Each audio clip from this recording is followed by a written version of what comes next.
மாண்புமிகு உறுப்பினர் வானே சீனிவாசன்.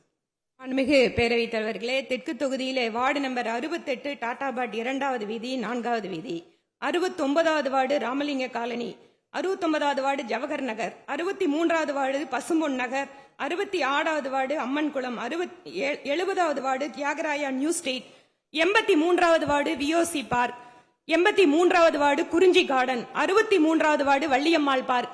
10 இடங்களை நாங்கள் ஏற்கனவே பொது பூங்காக்கள் இருக்கிற இடத்தை ஐடென்டிஃபை பண்ணியிருக்கோம்.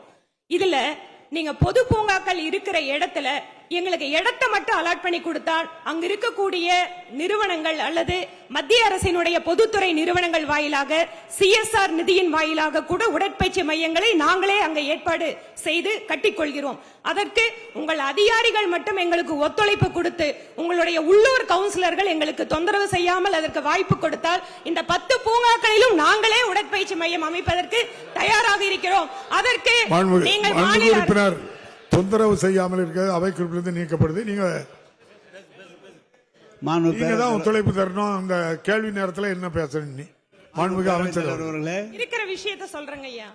மாண்புமிகு பேரவைத் தலைவர்களே, மாண்புமிகு உறுப்பினருடைய தொகுதி இருப்பது முதல் 11 வார்டுகள் தான் உங்களுடைய தொகுதி மொத்தமே. உறுப்பினர் இருந்து கேளுங்க.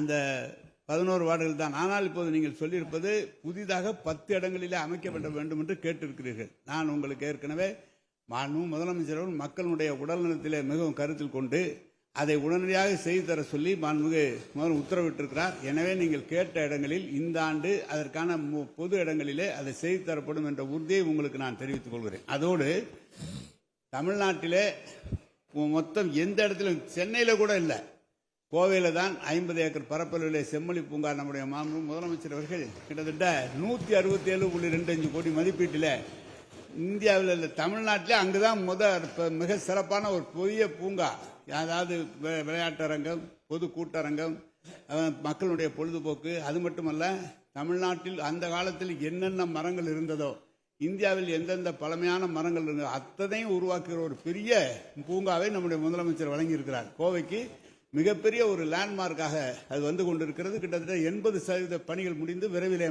முதலமைச்சர் அவர்களும் திறந்து வைக்க இருக்கிறார்கள். எனவே எந்த உள்ளூர் கவுன்சிலரும் எல்லாம் ஒன்றும் கெடுக்கலாம் மாட்டாங்க. நீங்க சொல்லுங்க, சிஎஸ்ஆர் ஃபண்டை பத்தி சொல்றீங்க.